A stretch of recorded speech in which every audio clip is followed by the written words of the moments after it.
someday in the near future you'll enjoy that again.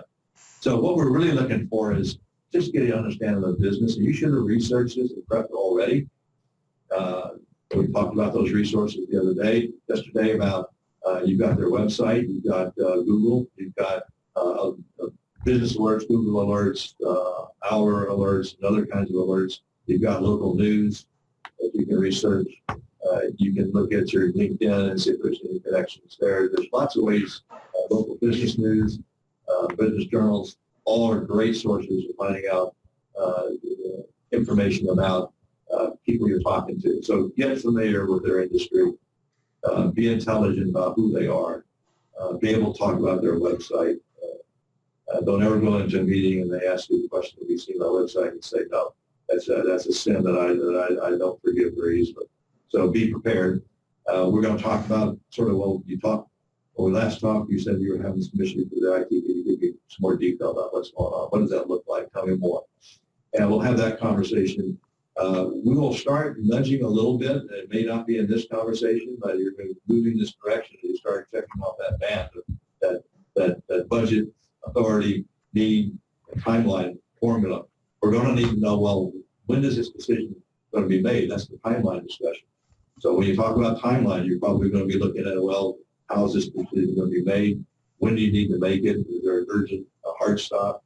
A hard stop might be because lots of reasons for it. One reason might be that they're sunsetting a product or sunsetting an operating system or an application that they're dependent upon. That's one way to look at it. And maybe that they just have a budget year they have to get through. There's lots of ways that might dictate when that has to happen.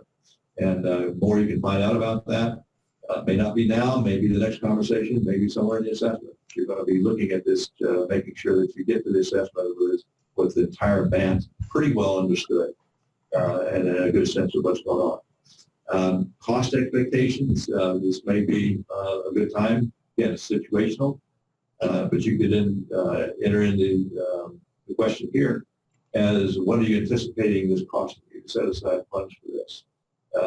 But again, as appropriate. If you've got a 30-minute meeting and you're trying to really get a better understanding of the business issues, it may not be appropriate to try to cram some of these discussions in, and that comes later or as a second conversation when you've got time to do it. Does that make sense? Yeah, that makes sense. Yeah, go ahead, Jan. You have a question? Dan? Do you have a question?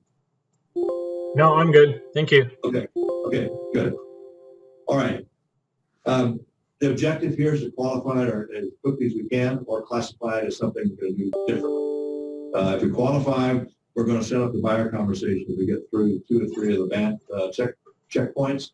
And we haven't got the authority in front of the authority yet, then that buyer conversation is going to be essential.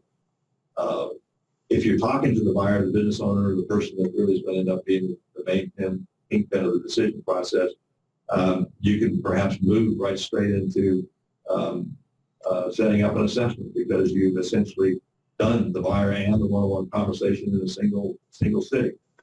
That'll happen. So it's just something you have to make sure you're ready to judge and move to the next step. If you don't qualify them, it may be that because they're not a good fit, they don't have the right infrastructure, they're a big Unix shop, or they use weird software. They might be a retail point of sale system. That's where their problems are. We can't do a lot for them there. It may be just not quite ready yet. The sense of urgency hasn't gotten to a point. So it's a no, and I always tag the phrase on the end of the no is not now. So you put them back into kind of a nurture mode and move on. If you do get to the point of that looks good, but you're not in front of the buyer, then we want to have that buyer conversation. As soon as we see that there's that interest, that we really need to get in front of the buyer. But if they're expressing an interest all along the way, staying engaged, wanting to know more, giving you good answers to the business needs, she'll have a business reason to be talking to you. They've got a problem they recognize or are interested in resolving, and you keep moving forward with that conversation. Any question about the one-on-one? I'm just going to jump right into a couple of points on the buyer conversation, and then we'll move into the assessment process. All right. So let me just jump over. I'm going to stop this here. I'm going to put another share. I'll put another presentation up, and we'll get that record.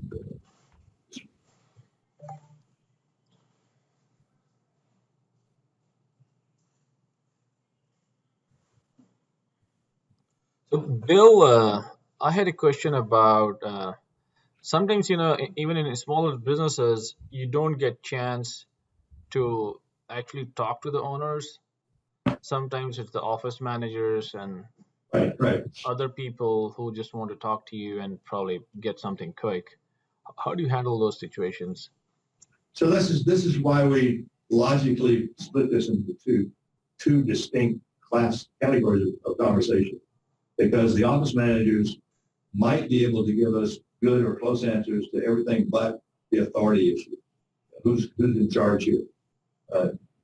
They may not be the decision maker, and if they're not, you determine that they're not going to be part of that process, or at least not the centerpiece of it. Then you want to ask for the meeting. That's great. I'd like to be able to do. Do you think your boss or your owner or whoever you're reporting to, who is the decision maker or wherever that decision maker may be, would they feel the same about what you described to me? Would it be okay if we had a conversation with them just to get a better sense of what, from their perspective, what they're worried about, what they're trying to resolve here, and get a different perspective as well. And I want to make sure that we're involving the decision maker in anything that we're going to recommend to you.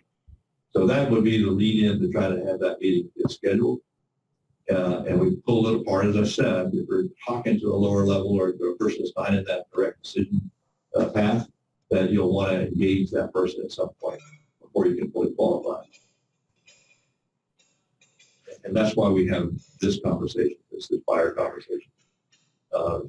And again, as I mentioned earlier, it could be the same conversation. It could be one meeting because you're sitting in front of them, and you're having this conversation all the way through what's going on with the business, what's going on with the technology, how that impacting your ability to grow, et cetera. Those kind of questions start to emerge in that conversation. And I just want to make this, I want to draw this out as a separate issue so that you remember to do it. Don't rely upon everything coming from the office managers being everything you need to know to get them to make a decision. Make sense? Makes sense. Thanks, Jim. Sorry, I've been calling you Bill a couple of times. That's all right. Okay. So buyer conversation, that second step, we're still in qualifying. So there's two yellow boxes up here. We're going to have this conversation or set of conversations that are going to cover these four attributes of what we want to do to qualify a person that would drive them to where we qualify them to do business assessment. So in that conversation, we're going to go a little deeper, a little bit more involved with the buyer, more about him or her and the business that they're running, and what kind of things are they having to deal with on a day-to-day basis. What are the business issues that they're having to face, and how are they linked back to their IT operation? Is it lack of performance, low productivity, downtime, lots of reasons that they'll find that are having an impact. We really want to set up what is that impact from a business perspective. Again, face-to-face or virtual, as the situation and the culture will allow for in this day and age. We want to really just kind of wrap up the first conversation, the first part of the conversation, amplifying what's going on, what's the need, what's the impact, what's the process, who's the authority, who is going to be involved in the decision, are they going to be part of our meeting, are we going to be able to talk to them. We want to kind of verify, if we haven't already, that there is a budget, there's a timeline, there's a sense of urgency involved here, there's a commitment to get it done. When we have comfortably checked that off in our mind on that 4-point list, the BA&T list, now we're ready to set up an assessment. If we don't pass the muster on that, they don't have a really urgent need or not ready yet, it might be just no, not yet, but we'll just keep going, we'll work with them and stay in touch, or we go back to maybe it's just not the right environment or the right thing that we do. It doesn't fit our wheelhouse or something. We're not going to go in there and do a web design for them and maintain a website. So that's not in our wheelhouse. So that would be an example where it's not the right fit. Do I burn them? At this point, no. I keep them on my nurture list. If they got a electronic mirror into the world or a portal into the world, they probably use technology to run their business too. And down the road, it's going to be perfectly appropriate to say, once we get through this issue, maybe I can help you go referring you to one of my partners. You may be in need for some of the things that we do. So we want to keep that lead alive, keep it nurtured, and keep in touch with it. So that's the process we go through, and just getting to a level of understanding that says we do an assessment or we do something different or not at all. Does that make sense? Now, there's a whole lot of questions. We'll give you some questions you can use that are much more detailed than these, and I'm going to be kind of coaching you on them as we go through the assessment process. But if you look again at the spectrum of conversations we're having, we're talking about a lot of these things as a continuum here. We may be well into the things we want to discover in the assessment by the time we finish this initial conversation. We may already know a lot of the things that we want to make sure we verify and pick up in the assessment. So we're not going to ask the questions twice. If I show you questions and they look like they've been something we already talked about, or you already have talked about them, don't ask them again. Just fill in the blanks, or already know that, move on.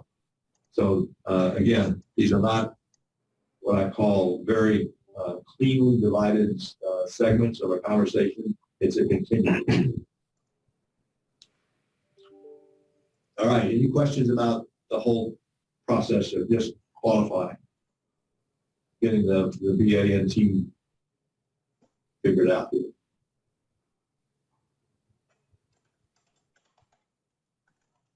All right. So I'm going to give you a couple of examples here of situations, business situations. I'll first want to go through, we'll pull up Stuart's slide from yesterday, or last week, excuse me. And that is going to be, you got anything you want to cover? I'm just going to go pull this right straight out of Stuart's presentation here. No, well, we can do this. We can kick the break in now. All right, we'll take a break right now. Let's do this because we started at 9:01, which is not my ideal scenario, but technology with technology. I have 9:54 right now. Go 15. Good. Take a 5-minute earlier break. Okay. Good.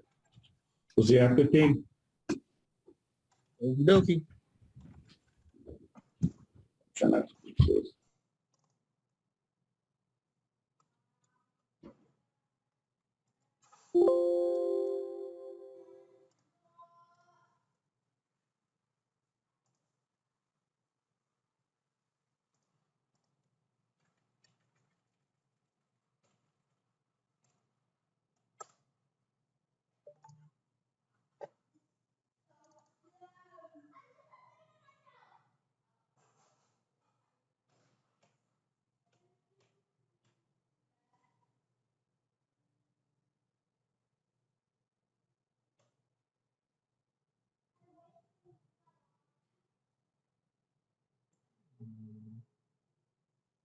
Look at page 4,